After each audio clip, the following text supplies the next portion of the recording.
ng bayan, maasahan anumang panahon. Magandang oras po sa ating lahat. Narito na ang update sa lagay ng ating panahon ngayon at sa susunod na 24 oras. Sa kasalukuyan ay northeast monsoon ang nakakaapekto sa ating bansa at meron ding umiiral na shearline sa ilang bahagi ng ating kapuluan. Dahil nga sa shearline, ito yung banggaan ng malamig na hangin at mainit na hangin. Asahan ang maulap na kalangitan na may mga kasamang pag-ulan at isolated thunderstorms sa may northern Samar, eastern Samar. Ang mga lugar na ito ay posibleng makaranas ng mga biglang pagbaha at pagguho ng lupa, lalo na kung may mga katamtaman at minsan ay malalakas na pag-ulan. Dulot naman ng umiiral na amihan o northeast monsoon ay magiging maulap ang mga kalangitan na may mga kasamang pag-ulan sa Cagayan Valley, Aurora at Quezon Province.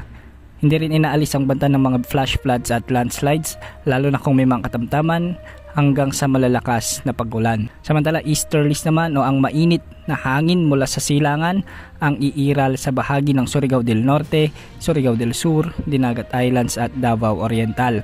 Ang mga lugar na ito ay makakaranas ng maulap na papawirin na may mga kalat-kalat na pag-ulan na may kasama ring thunderstorms. Dahil dito, may banta rin ng mga biglang pagbaha at pagguho ng lupa, lalo na kung may mga katamtaman at minsan ay malalakas ding pag-ulan. Sa Metro Manila at nalalabing bahagi naman ng Luzon ay magiging bagyang maulap hanggang sa maulap ang papawirin na may mga kasamang mahihinang pag-ulan. Dulot pa rin ito ng umiiral na northeast monsoon o amihan.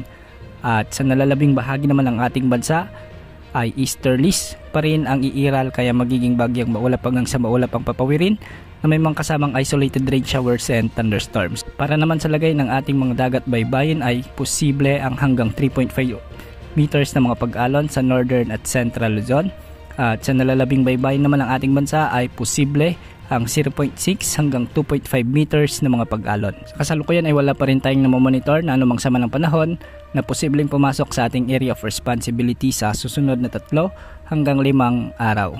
Yan mo lang update sa lagay ng panahon. Ito pang weather update ng bayan, maasahan anumang panahon.